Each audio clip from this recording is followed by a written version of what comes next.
할렐루야. 다시 한번 이 자리에 함께 하신 우리 모든 성도님들과 또한 귀한 찬양으로 하나님께 영광 돌린 호산나 찬양대위에 주님의 위로가 임할 수 있기를 간절히 축원합니다. 한 주간 잘 보내셨습니까? 이제 벌써 이제 9월달 이제 하반기가 또 이제 3분의 2일 분기가 이제 남아 있죠. 시작하는 가운데 있습니다. 생각을 해보니까 이제 또 조만간 가을도 가고 또 겨울이 또 다가올 걸 생각하면 이번 또 겨울을 어떻게 보낼까 그런 생각도 들고 있습니다. 근데 우리가 좀 가장 현명한 방법은 우리가 이제 여름을 보내면서 많이 이제 좀 연약해지고 또 이렇게 좀 소홀해졌던 것들이 있다면 이 가을에 다시 한번 이제 힘을 돋돋아서 이제 운동을 하거나 자기 관리를 해서 잘 또 준비를 해야지 또 겨울을 또한 무사히 또 탈 없이 잘 보낼 수가 있는 것이죠. 마찬가지로 영적인 삶도 마찬가지로 생각됩니다. 매일매일 우리가 나태하고 또 약해져 있던 것들이 있다면 다시 힘을 모아서 우리가 말씀과 기도로서 또 예배로서 또 사명으로 무장을 한다면 우리 앞에 어떠한 어려움과 시험이 있을지라도 하나님께서 그것을 이겨낼 수 있도록 또 극복해 나갈 수 있도록 우리를 인도해 주시는 것입니다. 우리 모든 성도님들 다시 한번 항상 주 안에서 깨어 기도하며 또 주님 앞에 힘을 낼 수 있는 저와 여러분의 삶이 될 수 있기를 간절히 축원합니다. 자, 지난 시간의 말씀을 기억하십니까? 지난 시간은 느헤미야의 기도에 대해서 말씀을 나눴습니다. 느헤미야의 기도는 나라와 민족을 위해 했던 기도였고 또 심지어 자신의 죄가 아니었음에도 불구하고 조상의 죄를 우리의 죄로 그가 받아들이며 회개했던 기도였다라고 말씀을 드렸습니다. 또한 더 중요한 것은 말로만 기도로만 끝나는 것이 아니라 진실로 주님 앞에 헌신하며 쓰임 받기를 원했던 행함을 위한 기도였음을 얘기하고 있는 것입니다. 우리도 그런 기도가 하나님께서는 말씀하고 있는 거죠. 그런 기도를 하라고 우리에게 명령을 하고 계시는 것입니다. 그래서 오늘 말씀은 이 기도에 대해서 우리가 잘 알고 있는 기도에 대한 부분들을 좀 더 깊이 한번 들어가 보고자 합니다. 자, 신앙생활의 기본은 우리가 신앙생활에서 가장 기본적인 생활의 모습은 분명히 말씀이죠. 말씀입니다. 다른 종교와 달리 기독교는 가장 중요한 것이 성경의 말씀이에요. 이 말씀을 통하여 우리는 확실한 또 객관적인 하나님의 뜻을 우리가 알고 그 말씀대로 우리가 살아갈 수가 있는 것이죠. 단순하게 믿는 것으로 끝나는 것이 아니라 하나님은 그 말씀, 하나님의 뜻대로 우리가 살아가기를 원하신다라고 말씀을 하셨기 때문에 하나님의 말씀을 아는 것은 참 중요한 것입니다. 또 더불어서 우리가 찬양하며 예배하며 또한 사명을 감당하는 전도 생활하는 것도 중요한 신앙의 기본이 되는 것이라고 할 수 있습니다. 근데 더불어서 또 중요한 부분은 바로 오늘 말씀을 나누고자 하는 기도 생활이죠. 기도 생활. 기도 생활은 영적인 부분에서 가장 중요한 부분인 것입니다. 말씀은 하나님의 뜻을 아는 것이지만 기도는 무엇이냐? 기도는 하나님과의 긴밀한 관계로 들어가는 것이 기도의 모습인 것입니다. 보통 우리는 기도를 뭐라고 생각합니까? 하나님께 구하는 거, 나의 소원들, 하나님 나의 문제들, 또 내가 원하는 거, 아뢰는 것들, 그것을 하나님께 부탁하는 것을 우리가 기도로 생각을 하게 되는 것이죠. 그래서 우리는 기도를 받아들이는 것입니다. 그러나 하나님의 뜻 안에서 기도는 하나님께서 무엇을 생각하냐? 하나님과 우리와 함께 하는 것, 그것이 기도임을 얘기하고 있는 거예요. 하나님께서 단순하게 우리의 기도를 들어주는 것으로 끝나는 것이 아니라 그 기도를 통하여 하나님께 나오는 것, 그래서 하나님과의 관계가 더 긴밀해지고 가까워지는 것, 하나님의 완전한 자녀로 살아가는 것, 이것이 기도의 모습임을 얘기하고 있는 것입니다. 그래서 기도는 참 중요한 것입니다. 참 중요해요. 문제가 없으면 굳이 기도할 필요가 없는가? 그것이 아니라는 것이죠. 문제가 있든 없든 어떻게 하라는 것입니까? 기도해야 된다는 것이죠. 할렐루야. 기도해야 된다는 것입니다. 성도로서 내가 하나님의 자녀라면, 하나님을 믿고 따르는 그런 크리스찬이라면 마땅히 기도하는 것, 이것이 우리 삶의 중요한 부분임을 얘기하는 것입니다. 우리가 부부도 마찬가지죠. 부부도 한 몸이라고 얘기를 하고 있습니다. 근데 한 몸인 이유는 무엇입니까? 몸을 섞어서 한 몸입니까? 더 중요한 것은 마음과 생각과 뜻이 하나가 되기 때문에 한 몸이라고 할 수가 있는 것이죠. 전혀 다른 생각과 전혀 다른 환경에서 자라온 두 사람이 만나서 자신의 생각을 좀 내려놓고 다른 사람의 생각을 기울이며 그것을 받아들이고 용납하고 서로 인정하며 나아갈 때 그 생각이 모아지고 하나가 되는 것이죠. 하나님과 우리의 영적인 관계도 마찬가지입니다. 기도를 통하여 내가 하나님의 뜻을 조금씩 음성을 듣고 그 뜻을 깨달아 가는 것입니다. 내가 조금씩 나의 육적인 삶이 벗어나서 또한 거듭나서 하나님의 성도로서 자녀로서 변화되어 가는 것, 하나님의 뜻 가운데 나아가는 것, 그래서 결국은 하나님 안에 거하는 것, 이것이 기도의 모습임을 얘기하고 있는 것입니다. 그래서 기도는 하나님과의 온전한 관계로 나아가는 가장 중요한 신앙의 자세와 모습임을 우리가 알아야 되는 것입니다. 그래서 하나님은 우리에게 기도하라고 말씀하는 거예요. 기도하라. 단순하게 응답받기 위해서 기도를 하는 것으로 끝나는 것이 아니라 하나님과 함께하기 위해서 기도하라고 말씀하는 것입니다. 또 우리가 기도를 생각할 때 기도는 내가 아무 때나 편하게 주님께 구하는 거, 또 하나님과 대화하는 거, 우리가 그렇게 잘 알고 있습니다. 그러나 이 기도는 그러한 것으로 나아가기 전에 하나님께서 우리에게 주신 큰 선물임을 우리가 잊지 말아야 되는 것입니다. 기도는 선물이에요. 우리가 쉽게 기도를 하고 있지만 그러나 이것은 하나님의 뜻 안에서 허용이 됐고 우리에게 열려 있기 때문에 우리가 기도하는 것입니다. 우리가 구원받은 것은 이루 말할 수 없는 은혜인 거죠. 죄인으로서 심판받아야 될 우리의 삶이 예수님의 그 십자가와 그 보혈로 인해서 우리가 구원받았다는 것은, 그래서 우리가 죽음 이후에도 하나님의 영원한 천국으로 갈 수 있었다는 것은 큰 은혜인 것입니다. 선물인 것이죠. 또한 더불어서 이 기도도 마찬가지입니다. 내가 죄인으로서 하나님께 구하는 것은 있을 수가 없는 것이죠. 근데 하나님께서는 그것을 허용해 주셨어요.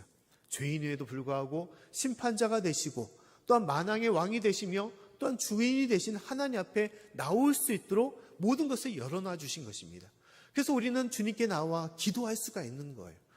구약시대에는 어떻습니까? 하나님께 마땅히 구하지 못했어요. 오직 제사장들을 통해서 하나님께 나아갔던 것이죠. 그러나 하나님께서는 그 모든 장벽을 헐어주시고 주님께 나오라고 말씀을 하고 있는 것입니다. 우리가 보통 상상을 해보면 어떻습니까? 우리가 대통령의 그런 건물이 있죠. 청와대라고 하는데 용산으로 옮겨져 있죠. 근데 그곳을 아무나 갈 수 있습니까? 못 가죠. 허용된 사람만이 들어갈 수가 있는 것이죠. 근데 만약 우리가 어떤 친분이 있고 또한 어떤 관계가 있어서 갈 수 있다면 얼마나 큰 영광이고 은혜가 되는 것입니까? 아무나 못 하는데. 근데 우리가 그러한 은혜로 살아가고 있는 거예요. 주님의 집에 우리가 쉽게 나올 수가 있는 것이고, 또 내가 죄인임에도 불구하고 내 부끄러운 죄가 있어서 하나님 앞에 감히 나설 수 없는 우리의 상황인데도 불구하고 주님께 나와 기도할 수 있다는 것, 하나님을 아버지라 부를 수 있다는 것, 이것은 이루 말할 수 없는 은혜와 선물임을 우리가 알아야 되는 것입니다. 그래서 기도는 우리에게 참 중요한 것이며 우리에게 참 큰 은혜임을 우리가 알아야 되는 것입니다. 또한 기도는 무엇이냐? 기도는 능력임을 우리가 깨달아야 되는 것입니다. 기도는 능력이에요. 우리가 이 세상을 살아가는 데 있어서 나의 힘과 능력이 필요한데 나의 삶과 힘과 능력은 항상 충만한 것은 아닙니다. 항상 부족하죠.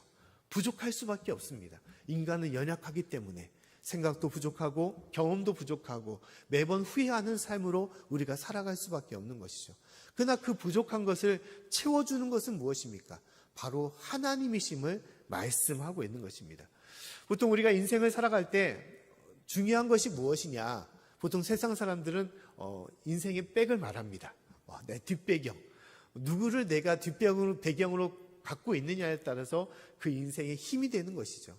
내 주변에 정치인이나 큰 기업인이나 누구를 알고 있다면 큰 배경이 되겠죠.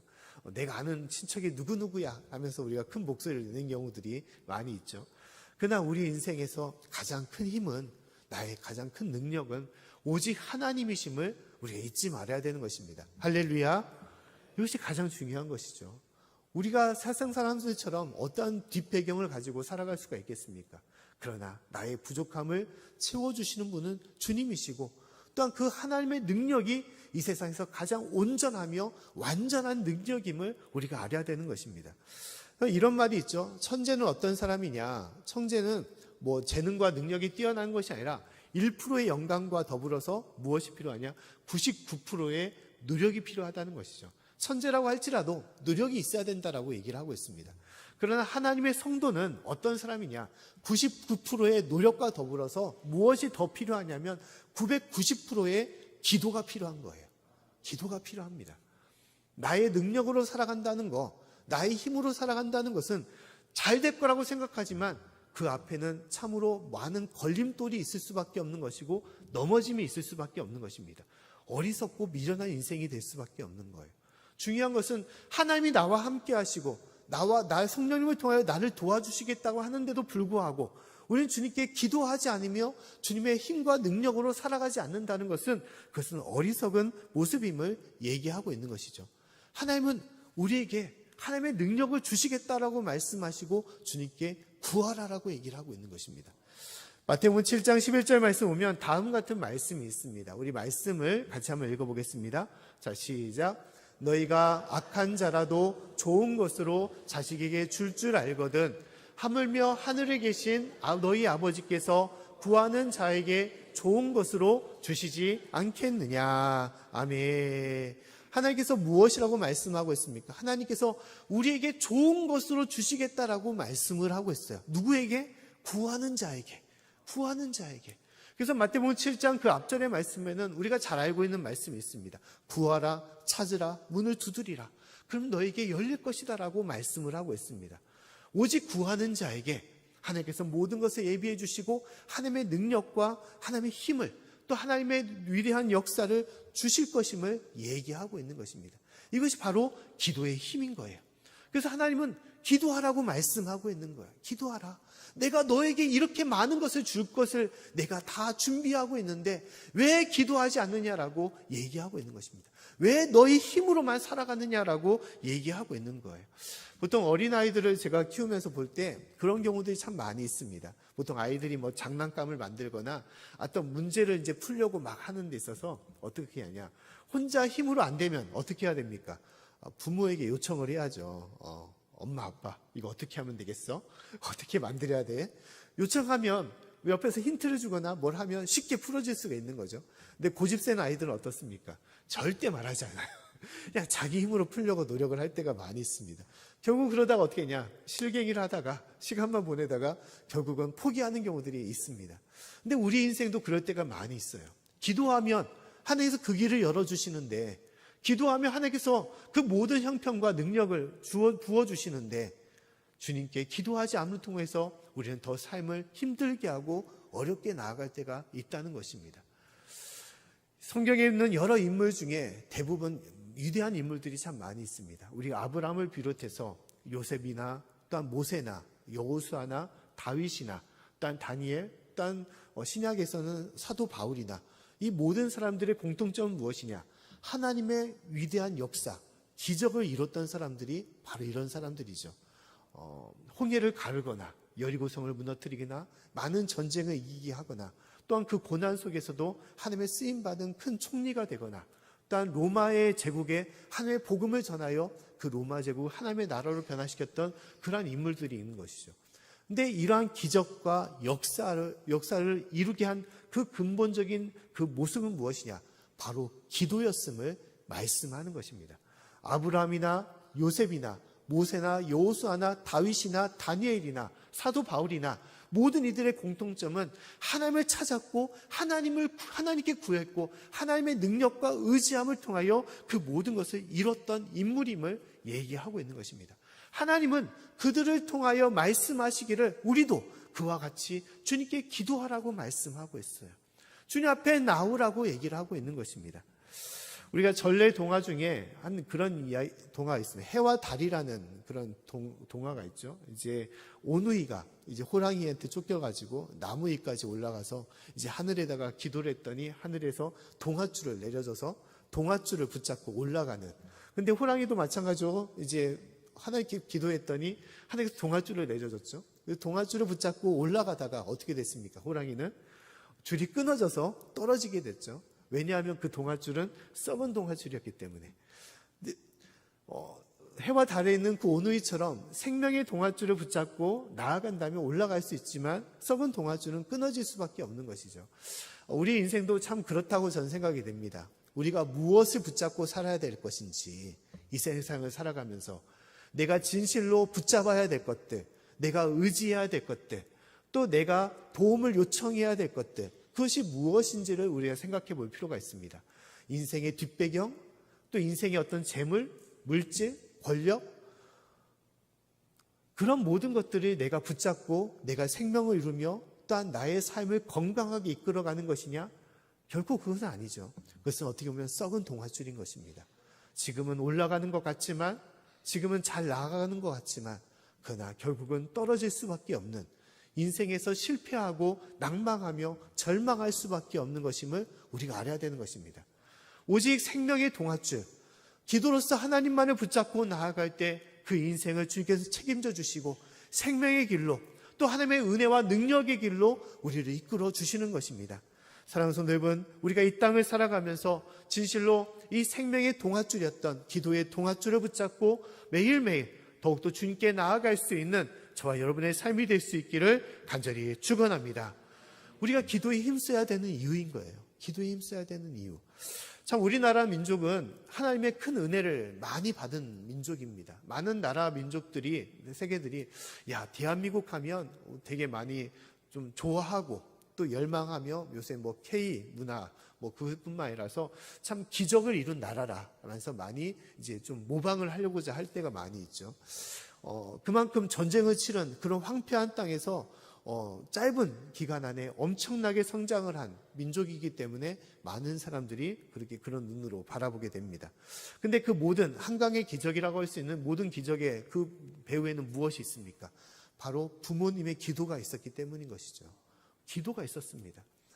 그 참 어려운 때, 우리가 보릿고개나 그 어려운 시절들, 먹고 힘든 그런 시절 가운데 부모님들이 했던 것은 무엇입니까? 열심으로 노력하고 또 성실히 일하며 또한 여러 많은 땀과 노력을 흘렸던 것도 있었지만 그 중요한 부분에는 하나님을 절실히 찾았던 그것들이 있었던 거죠. 추운 곳에서, 교회가 좋은 곳도 아니고 허름한 곳에서 그 진짜 맨바닥에서 기도하며 무릎 꿇고 기도하며 또 나를 세면서 기도했던 그 부모님의 기도가 있었기 때문에 이 나라를 주님께서는 긍휼히 여겨주시고 하나님의 능력 가운데 세워주시고 지금의 그 은혜와 축복을 우리에게 부어주신 것입니다. 그 기도가 있었기 때문에 우리가 성장하며 우리가 살아가고 있는 것이죠. 근데 요새는 어떻습니까? 시대가 많이 변했습니다. 엄청 많이 변했어요. 시대가 요새는 이제 온라인 시대로 많이 변화되면서 기술과 과학이 발달되면서 모든 것들을 이제 스마트폰으로도 막 해결을 하고 있지 않습니까? 그러니까 모든 것도 이제 보는 문화, 듣는 문화로 바뀌게 되면서 이제는 구하는 기도는 조금씩 사라지고 있다는 거예요. 굳이 구하지 않아도 살만한데, 예배로 드릴만한데, 그래서 시대가 바뀌고 있는 거죠. 또한 세대가 더욱더 바빠지는, 이루 말할 수 없는 정보나 문화나 또 여러 많은 조건들이 있기 때문에 더 많은 사람들이 일로 바쁘고 또한 취미생활로 바쁘면서 나아가고 있는 것입니다. 바쁘다 보면 결국은 하나님께 기도하는 시간이 줄어들고 있는 거예요. 또 중요한 점은 시대가 풍요롭게 되다 보니 좀 더 여유롭고 더 좋아지니 어떻습니까? 구하지 않아도 살만하다는 거죠. 굳이 하나님을 찾지 않아도 나아갈 수가 있는 것입니다. 근데 문제는 무엇입니까? 모든 것은 다 이루어지고 풍요로워진 것 같지만 영적으로는 더 빈곤해지고 있는 것이 우리의 모습인 거예요. 기도 시간은 줄어들고 기도 소리도 잦아들고 사라지고 있는 것이 우리의 모습인 것입니다. 예전에는 기도원이 되게 많았지 않습니까? 어느 나라에 비교해서도 기도원이 많은 나라는 우리나라였습니다. 수련원도 있고.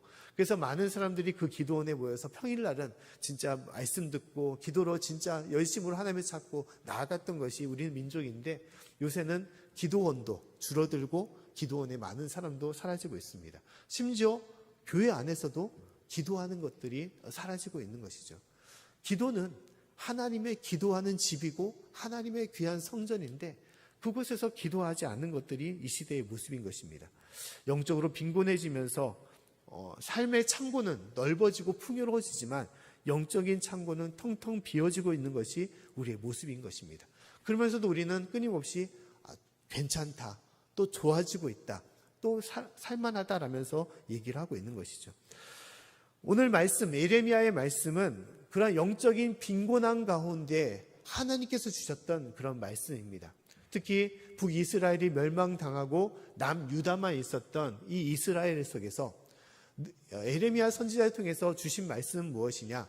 바로 멸망이었어요. 멸망. 그들의 전쟁으로 해서 멸망당할 것을 예언했던 것입니다. 그래서 남유다는 바벨론의 침공을 통하여 멸망을 당했던 것이죠. 자, 오늘 11절 말씀 한번 같이 한번 읽어볼까요? 29장 11절 말씀. 자, 시작. 나 여호와가 말하노라. 너희를 향한 나의 생각은 내가 아나니 재앙이 아니라 곧 평안이요 너희 장래에 소망을 주려 하는 생각이라. 아멘. 하나님께서 말씀하기를 내가 너에게 재앙이 아니라 평안과 장래의 소망을 주시겠다라고 말씀을 하고 있습니다. 근데 실제적으로는 무슨 일이 이루어졌냐? 재앙이 일어난 거예요. 재앙이. 멸망이 일어났던 것입니다. 그래서 에레미야 선지자는 어떤 선지자라고 얘기합니까? 눈물의 선지자라고 얘기를 하고 있죠. 에레미야는 멸망과 심판을 계속 예언을 했던 것이고, 심지어 그 멸망이 자신의 앞에서 그것을 목격하며 그것을 경험했던 사람이 바로 에레미야였던 것입니다. 그의 눈앞에서 성전은 파괴되고 모든 성벽은 무너지고, 그 다음에 자신이 사랑했던 가족과 또한 모든 이웃들, 모든 사람들이 포로로 끌려가는 그런 참혹한 것들을 그가 목격을 했던 거예요. 그런 시대를 보내게 되었던 것입니다. 근데 그 모든 원인은 무엇이냐? 이스라엘 백성들이 하나님을 잊어버렸기 때문에, 그들이 힘이 없어서, 그들이 능력이 없어서, 물질이 없어서 망한 것이냐? 그것이 아니라는 것입니다. 더 중요한 것은 하나님이 그들 가운데 떠났기 때문에, 더 중요한 것은 하나님을 그들이 외면했기 때문에, 기도를 하지 않고 주님께 나아가지 않기 때문에, 영적으로 가난해졌기 때문에 그들의 그 모습을 통하여 그들이 멸망당하고 심판당했음을 얘기하고 있는 것입니다. 우리의 시대는 어떻습니까? 우리의 시대는 모든 것이 풍요롭고 모든 것이 좋아진다고 하고 있는 이 시대를 우리가 살아가고 있습니다. 요새 참 놀라운 것은 물가가 많이 올랐는데도 불구하고 예전 같으면 억소리 나면서 아이고 못 살겠다라고 할 것 같은데, 요새는 그런 사람들은 없더라고요. 그냥 다 받아들일 수 있는, 감당할 수 있는 가운데 있고, 심지어 식사 후에도 우리가 커피를 즐기는 카페 문화를 우리가 살아가고 있는 것처럼 많이 여유로운 삶을 살아가고 있는 것이죠. 누구도 세상의 멸망, 세상의 심판, 그것을 결코 생각하지 않고 있는 것입니다. 그러나 세상이 잘 되고 있을 때, 더 풍요로워지고 있을 때 한순간에 우리 삶에 무너짐이 있음을 우리가 알아야 되는 거예요. 그 모든 것 하나님을 떠난 가운데 남유다가 한순간에 멸망당하여 그들이 완전히 나라를 잃었듯이, 우리의 삶에도 진실로 주님의 은혜와 능력으로 이 나라가 성장했던 반면에 하나님을 떠난 인생은 한순간에 멸망당할 수 있음을 우리가 깨달아야 되는 것입니다. 그로 인해서 우리가 절실히 기도해야 되는 거예요. 1912년도에 엄청나게 큰 호화 여객선을 만들었습니다. 우리가 잘 알고 있는 타이타닉이라는 그런 여객선이 있었죠. 말 그대로 거인이라는 뜻을 가지고 있는 엄청난 여객선, 호화로운 여객선이었습니다. 근데 이 타이타닉의 또 다른 별명, 그 배의 별명은 뭐냐? 불침선이라는 그런 별명을 가지고 있습니다. 침몰당하지 않는 그런 배를 얘기를 하고 있는 것이죠. 근데 어떻게 됐습니까? 이 타이타닉이 대서양을 건너면서 빙하에 부딪혀서 한순간에 바닷물 속으로 빠져들어가는, 침몰당하는 그러한 일을 경험하게 되었던 거죠. 그 누구도 생각하지 못했던, 아니 그 배가 침몰했다고? 그 많은 사람이 어떻게 죽을 수가 있다고? 아무도 상상할 수 없는 일이 한순간에 벌어지게 된 것이죠. 우리 인생도 마찬가지라는 것입니다. 우리의 삶도 조금씩 잘 되고 모든 것이 괜찮고 모든 것이 더 좋아지고 있다고 우리가 살아가고 있지만, 그러나 기도가 사라지고 하나님을 떠난 인생은 조금씩 무너지고 수장되며 깊게 멸망으로 나아가게 되는 것입니다. 그래서 하나님은 우리에게 말씀하기를 기도하라고 얘기를 하고 있어요. 기도해야만이 하나님의 멸망 가운데 주의 평안과 소망이 임함을 얘기하고 있는 것입니다. 오늘 12절부터 14절 말씀 보면 다음 같은 말씀이 있습니다. 우리 말씀을 같이 한번 읽어보겠습니다. 자, 시작.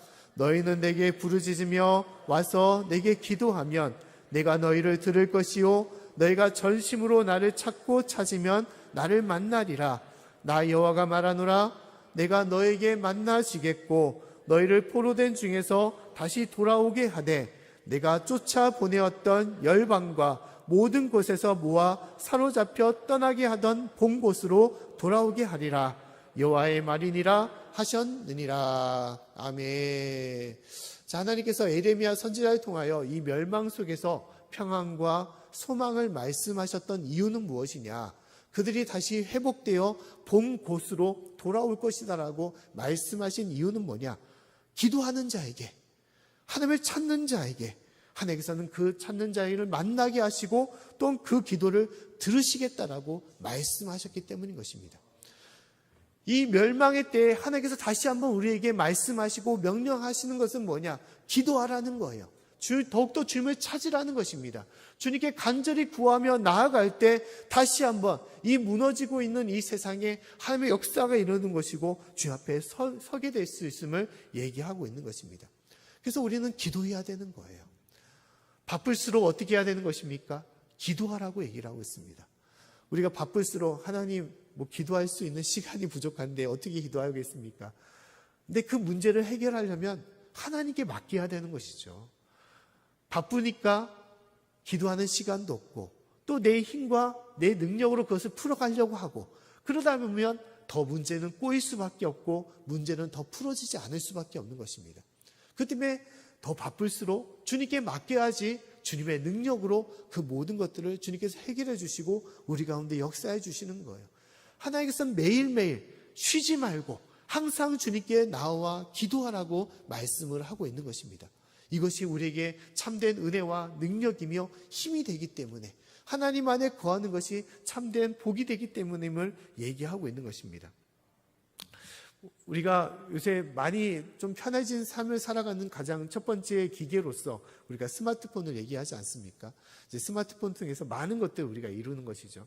근데 이제 대부분 스마트폰을 어떻게 활용하냐? 정보를 얻는 데 있어서 어떤 영상을 보거나 또 우리가 동거래, 계좌를 보내거나 또 여러 가지 많은 것들을 행하는데 사용을 하고 있죠. 근데 스마트폰의 가장 기본적인 모습은, 그 기능은 무엇입니까? 바로 통화죠, 통화. 전화하는 거, 항상 대화하고 나누는 거. 그래서 멀리 떨어져 있어도 서로 가까이 서로의 근황을 물어보고 함께 하는 것이 이제 휴대폰, 스마트폰의 용도인 것이죠. 근데 점차 그런 용도는 하지 않고 이제 무제한으로 우리가 통화를 많이 하는 경우들이 있는데 그런 기능까지도 우리가 갖고 있지만 그런 것보다는 대부분 이제 실생활 다른 용도로서 아이들은 이제 게임을 하거나 그런 데로 쓰는 경우들이 많이 있죠. 근데 하나님과 우리의 관계도 마찬가지입니다. 끊임없이 대화하는 것, 이것이 성도의 기본적인 모습이죠. 나의 아버지, 나의 하나님, 또 나의 만왕의 왕이 되신 하나님께 우리가 하루를 시작하면서 끊임없이 주님과 더불어 나아가며 주님과 대화하며 일상의 모든 삶에 있어서 주님과 함께하는 것, 이것이 우리의 삶의 가장 기본적이고 가장 우리의 삶에 필요한 부분인데 우리는 조금씩 그러한 것들을 잊어버리고 살아가고 있다는 거예요. 잊어버리고 살아가고 있습니다. 하나님과 대화하는 기도의 방법도 잊어버리고 어떻게 기도해야 될지, 기도가 낯설어지고 또한 기도가 익숙해지지 않고 기도가 점점점 어려워지고 있는 것이죠. 이것은 잘못된 모습인 것입니다. 진정 하나님의 자녀라면 하나님과 항상 동행하는 것들이 편하고 감사하며 그것이 일상의 습관처럼 되어가야 되는 것이 우리의 모습인 것이죠. 우리가 어린 양들이 목자를 잘 따르는 이유가 있습니다. 양들이 목자를 잘 따르는 이유. 왜냐하면 목자를 잘 따라야만이 목초지나 또한 쉴만한 물가나 아니면 편안한 길로 갈 수 있기 때문인 것이죠. 우리 삶도 마찬가지입니다. 내 생각과 내 능력과 내 힘으로만 살아가고자 하는 것이 아니라 세상만을 바라보며 나아가는 것이 아니라 진실로 내 인생을 인도하는 것, 내 인생을 보장하고 내 인생을 주님께서 이끌어 주신다는 것을 우리가 소망하며 믿고 그것을 바라보며 나아갈 때 우리의 모든 것이 기도를 통하여 이루어지고 기도를 통하여 그 모든 것들이 응답되어지는 것입니다. 사랑하는 성도 여러분, 우리가 기도로서 주님과 더불어 나아가며 주님과 함께 할 수 있기를 간절히 축원합니다. 이 시대는 갈수록 기도가 약해지지만 기도가 더욱더 필요한 시대인 것입니다. 하나님 없이 살아갈 수 있는 시대지만 더욱더 하나님이 필요한 시대임을 우리가 깨달아야 되는 것입니다. 진실로 그러한 믿음을 또한 그런 마음을 잊지 마시고 기도에 힘쓰며 매일매일 삶 속에서 주님을 찾으며 나아갈 수 있기를 간절히 축원합니다. 그래서 우리 광고 말씀에도 릴레이 기도를 얘기했지만 그것은 중요한 것은 나의 삶의 기도의 생활화를 위해서 필요한 부분이에요. 우리가 일상의 삶 속에서도 항상 기도할 수가 있죠. 운전하면서도 기도할 수 있고 설거지 하거나 청소를 하면서도 기도를 할 수 있습니다. 일을 하면서도 기도를 할 수 있어요. 그러나 우리가 온전한 하나님 앞에 진실로 나아갈 수 있는 그런 기도를 하기 위해서는 그런 기도 장소가 필요할 수밖에 없는 것이죠. 내가 허물 없이 목 놓아서 기도할 수도 있는 것이고 하나님께 마음껏 호소하며 기도할 수 있는 그런 곳은 교회인 거죠. 하나님께서 예비하신 교회인 것입니다.